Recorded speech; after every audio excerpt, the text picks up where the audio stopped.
자, 오늘 정중부, 오늘 이 무신정변의 핵심 인물이거든요.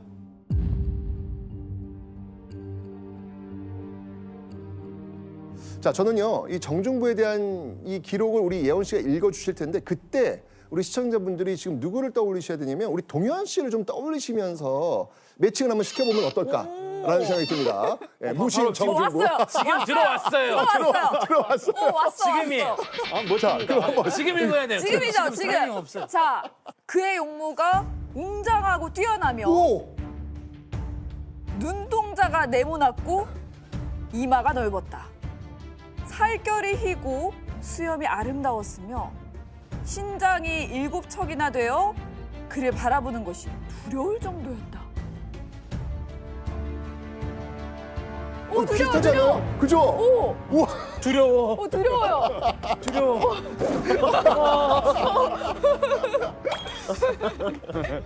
자, 정중부는요, 외모부터요, 눈에 띄는 인물이었습니다. 그를 바라보는 것이 두려웠을 정도다라고 하니까 이게 이 몸집만 좋은 게 아니라 정말 엄청난 카리스마가 있었던 인물이 아니었을까라는 생각이 듭니다. 이런 무신 정중부가 당시 어디서 무슨 일을 했는지 제가 알려드리겠습니다.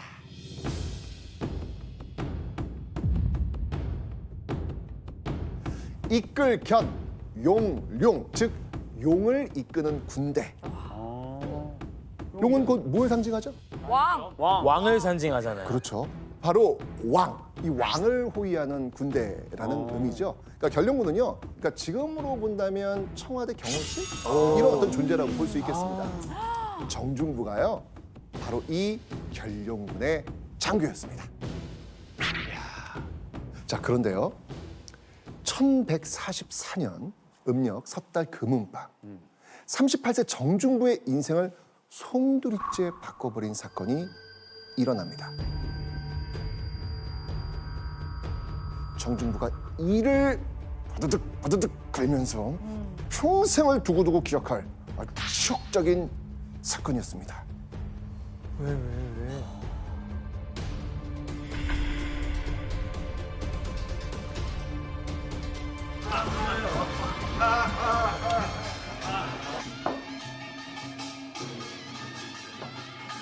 오, 정중부. 정중부입니다, 여기.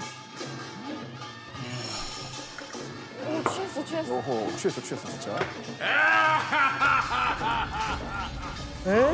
뭐야?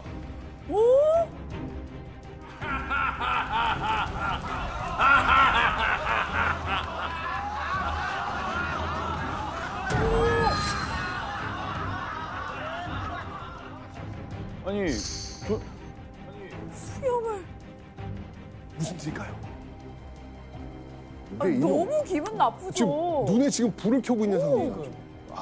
진짜 화가 치밀어 오르는 그런 마음을 느낄 것 같아요. 너무 화나고 그럼. 치욕스럽고 네. 더 무신들끼리 막 뭉치게 됐을 것 같아요. 그렇죠. 근데 저 수염을 태우는데 왜 가만히 있죠?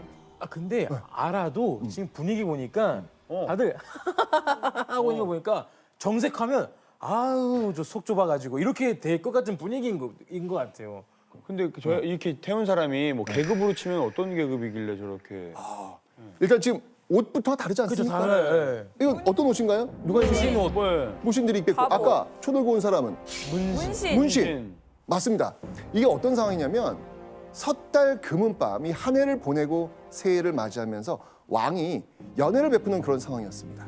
이 모든 신하가 정말 자유롭게 즐기는 연회 현장에서 한 문신이 촛불을 들고 와서 정중부의 수염을 태운 겁니다. 정중부의 수염을 태운 이 사람의 이름은 바로 김돈중. 김돈중. 김돈중.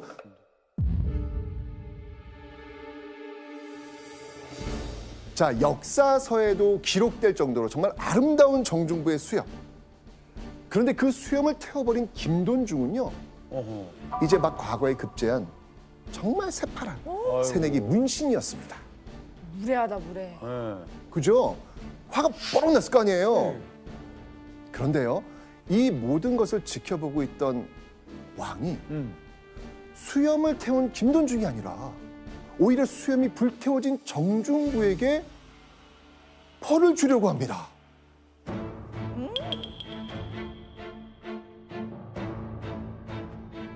자, 여기서 제가 문제 하나 낼게요. 자, 왕이 정중부에게 벌을 내리려 한 이유는 무엇이었을까요? 아니 그러니까 이게 질문 자체가 이해가 안 돼서 이해가 안 돼. 그쵸? 좀 더 어렵긴 하네요. 오히려 정종부에게 벌을 내렸다는 거잖아요. 그렇죠. 피해자인데 벌을 내리고 한 거예요. 그렇죠. 정종부의 표정이 갑자기 정색이 엄청 심하게 했잖아요. 즐거운 자리에서 표정이 왜 그래? 뭐 그냥 잠깐 실수할 수도 있지. 그거 가지고 왜 정색하고 분위기 망쳐? 뭐 분위기를 이런 거. 망치네. 왜 정색하고 그래? 야, 참 나쁘다, 사람들이. 아니에요 이거. 저희도 너무 이해가 안 되다 어떻게 보니까 이럴 수가 있냐. 더 몰입하려고 노력하는 거예요. 조나단, 땡. 아하, 이거는 갓 들어온 그 새내기 문신의 부모님이 왕이나 왕의 측근에 있는 사람인 거죠. 도현 씨 정답. 네. 정확히 맞췄어요. 네. 네, 바로 김돈중의 아버지가 이 고려사의 아주 빵빵한 권력자였습니다. 그러니까. 그 아버지가 얼마나 대단한 사람인지 그러니까 사진을 한번 보여드리도록 하겠습니다. 자, 혹시 이 아버지를 보여주는 힌트인데, 저 하나 읽었어요. 읽었어요? 뭐? 3. 어? 9, 4, 기. 삼국사기. 역시 아니 맞습니다. 뭐 역시 다. 바로 삼국사기. 네. 조나단 이게 삼국사기 안 들어봤어요? 저 들어봤어요. 그러니까 어떤 대한민국에서 책이에요? 현존하는 가장 오래된 역사지잖아요. 그럼요. 지금도 우리나라 고전 역사서 가운데 스테디셀러인 이 책, 바로 삼국사기입니다. 진짜 귀한 자료네. 맞습니다. 바로 이 왕의 명령으로 이 삼국사기를 엮은 사람이 김돈중의 아버지였습니다. 자, 사실 교과서에 나오시는 분이거든요. 삼국사기 하면 누구냐? 김돈중의 아버지 누구냐? 바로 이 사람. 김부시. 김부식입니다. 김부식.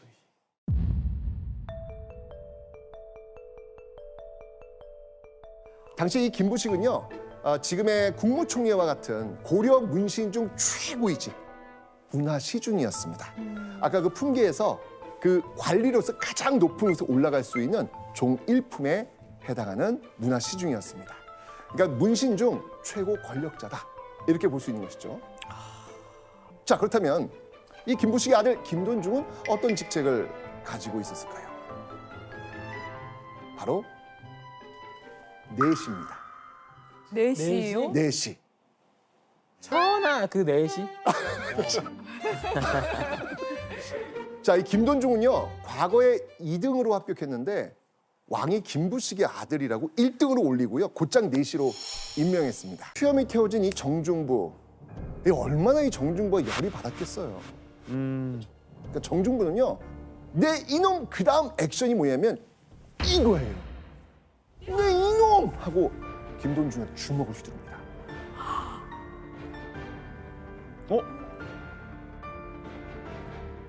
김부식은 곧바로 왕에게 달려갑니다.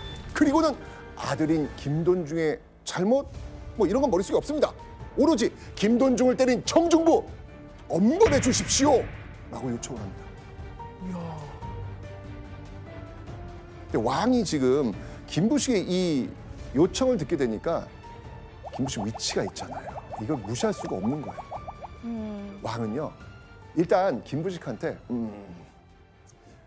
알겠어, 이거 뭐 그렇게 하겠어, 뭐 벌 주겠어 라고 이야기했고, 뒤로는요, 정중부가 이 벌을 받지 않도록 빨리 좀 도망가게 해라, 이런 식으로. 자, 이 어린 문신에게 이 수염이 태어진 이후에 오히려 자신이 벌을 받을 상황에 놓였던 정중부의 마음, 이거 어땠을까요? 역사서에 당시 정중부의 마음이 기록되어 있습니다. 화면 한번 보시죠. 서러웠을 것 같아. 정중부는 이 일로 김돈중에게 앙심을 품게 되었다. 자, 여러분들 이 문구를 기억하셔야 돼요. 정중부는요, 김돈중에 받은 이 치욕을 절대 잊지 않습니다. 그리고 훗날 김돈중이 정중부의 수염을 태운 이 사건은 무신들이 문신들에게 큰 분노를 품게 되는 결정적 사건이 됩니다.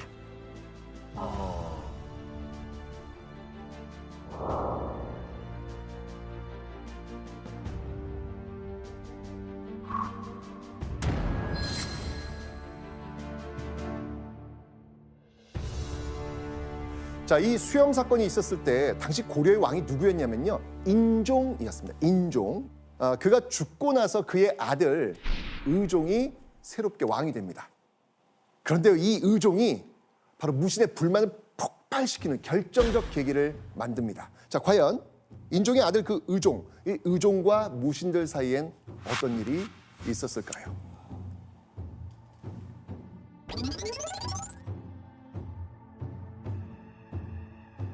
자, 이 아버지 인종의 적장자로 태어난 아들 의종. 그런데요, 사실 이 의종은요, 왕의 자질을 닦기 위한 공부에 그다지 관심이 없었습니다. 예. 이 아버지 인종은 이 아들이 이 아들은 이거 왕위 부담 이거 감당 못 하겠는데 이렇게 생각을 한 거예요. 그리고 어머니는요, 또 이 둘째 아들을 더 사랑해가지고 첫째 아들 의종이 아닌 의종의 동생을 다음 왕으로 삼고 싶어 했습니다. 이 의종은 부모에게 인정받지 못한 후계자였습니다. 처음 태후가 둘째 아들을 사랑하여 그를 태자로 세우고자 하였으므로 그런 까닭에 왕이 원망하였다. 그러니까 어머니가 동생을 사랑해서 이 자신이 아닌 동생을 후계자로 만들려고 하니까 원망하는 마음을 가진 겁니다. 그런데 이때 의종의 스승이자 인종의 신님이 두터웠던 그 신하가 다행히도 의종의 편을 들어줍니다. 자신이 의종 잘 보살필 테니 의종한테 힘 보태 주십시오. 이런 이야기를 해가지고 결국 의종은 겨우 왕이 될 수 있었습니다. 자, 이후에 의종은 부모님한테 인정을 못 받다가 겨우 왕이 되니까 불안한 거예요. 불안. 야, 이거 내가 이렇게 뒤집어지 못하고 왕이 되었으니 나 이러다 잘못하다가는 잘리는 거 아니야? 이런 본능적인 불안, 이런 불안을 가지게 됐던 겁니다. 그래서 자신의 곁에서 힘이 돼주고 지지해줄 세력, 바로 측근 세력을 키우는 거예요. 나를 지지해줄 수 있는 세력이 필요했던 거지. 그죠?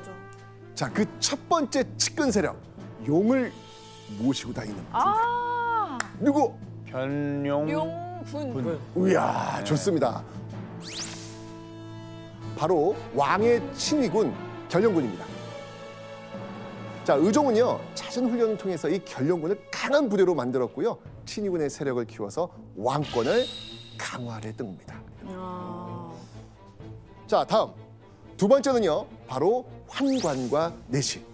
의종은요, 이들에게 관직을 주고 힘을 실어줌으로써 또 이 궁궐 내에 든든한 지지 기반을 다지려 했던 겁니다. 환관은요, 이 조정 신하들을 견제하는 역할을 했기 때문에 사실 의종한테는 꼭 필요한 세력이었죠.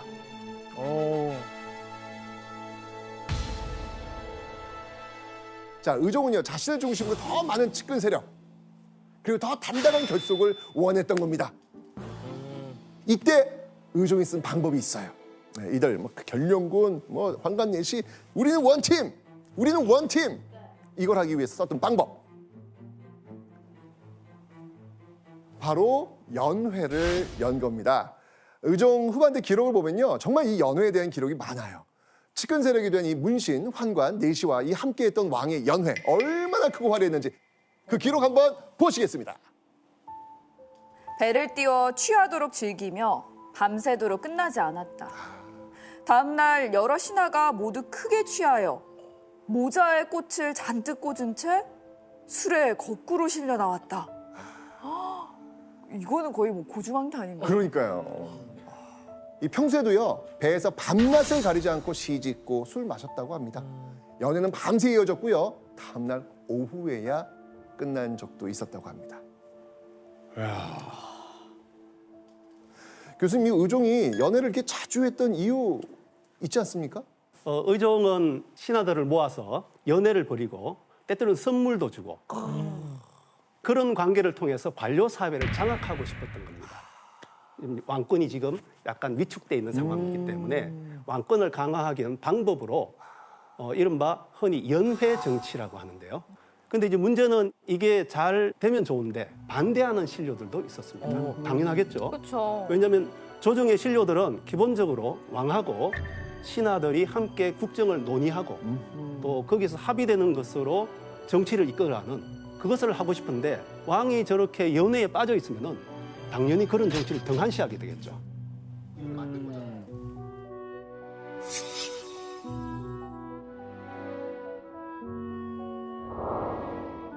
계속되는 그 의종의 사치와 향락이 젖은 이 생활을 보면서요. 결국 조정에서는요. 관직 버리고 떠나는 신하들 늘 수밖에 없겠죠. 결국 의종 곁에는요. 그의 환심을 사려는 환관, 내시, 측근 문신만 남게 되었습니다. 자, 왕이 연회를 여러히 즐기는 동안 이 또 하나의 측근 세력이었던 결룡군 뭘 하고 있었을까요?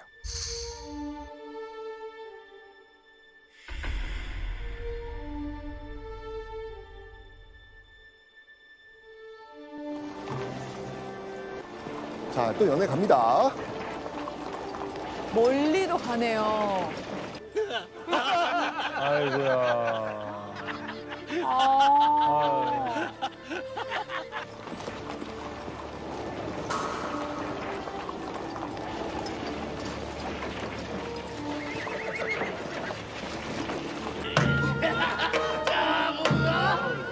뭐야 같이 우리끼리 더 즐겨보십시다.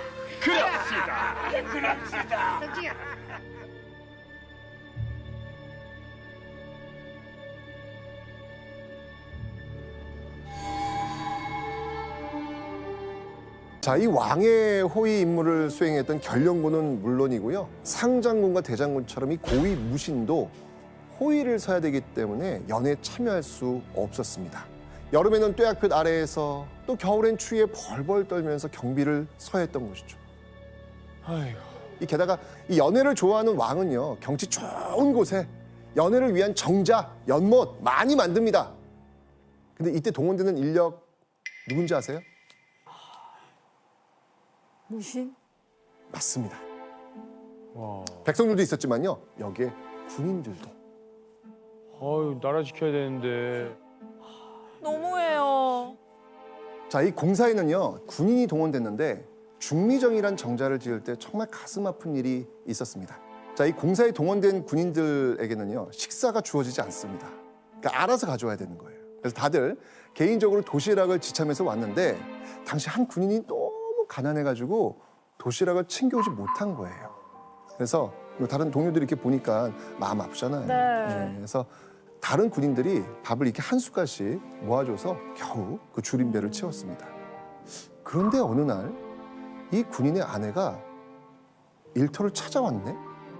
그리고 친해진 사람들과 같이 먹으라면서 음식을 쫙 펼쳐놓은 거예요.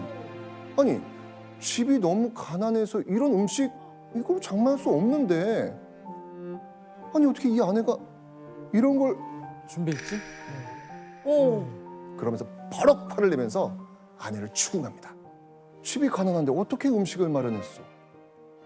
혹시 다른 사람과 정을 통해서 얻었는가? 아니면 다른 사람의 것을 훔쳐왔는가?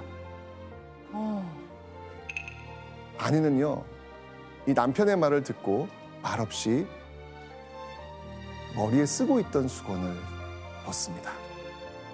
그런데 그 아내의 고았던 머리카락이 하나도 없는 거예요.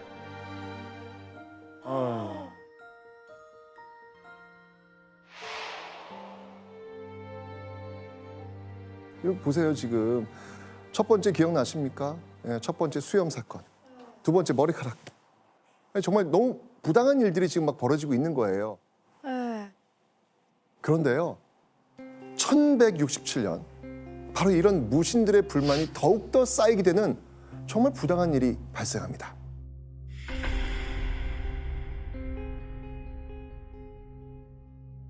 정월 대보름날 이 왕이 절에서 연등회 행사를 마치고 돌아오던 밤이었습니다. 그런데 갑자기 의종의 가마 옆으로 화살이 우수수수수 떨어집니다. 화살이. 이러면 이제 왕은 본능적으로 뭘 생각하냐면 암살.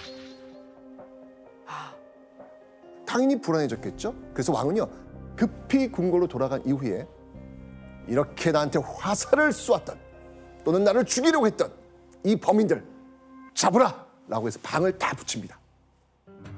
화살을 쏜 적을 고하는 자는 관직이 있고 없고를 논하지 않고 천한 노예들 또한 관직을 얻도록 허락할 것이며 아울러 은 200근을 주고 여자의 경우에는 은 300근을 줄 것이다. 이 범인을 제보하면 신분 고하를 따지지 않고 노예라도 관직과 어마어마한 재산까지 준다는 거였습니다. 와, 이게 그런데 아무리 방을 이렇게 붙여도 범인은 고사하고 범인을 봤다는 그런 사람도 나오질 않는 거예요. 화살 누가 했을까? 자, 이때 국정의 중요한 사안은 누구와 함께 논의했다? 누가 논의했다? 제추. 제추. 네, 맞습니다. 바로 이 왕은요, 제추들을 질책하기 시작합니다. 그때 이 제추들은요, 범인으로 의심되는 자를 모조리 잡아들입니다. 그 중에는 의종의 어머니가 후계자로 올리고 싶어 했던 의종 동생, 그 동생의 하인도 있었습니다. 하인은요, 가혹한 이 신문을 받고 내가 범인입니다. 이렇게 자백을 한 거예요. 그러자 왕은 그의 목을 베어버립니다. 아유. 근데 처벌이 여기서 끝난 게 아니에요. 그날 이 왕을 제대로 지키지 않은 벌로 친위군 장교 14명을 유배를 보냅니다. 그러니까 범인과 왕을 호위했던 무신들까지 처벌을 받은 거죠.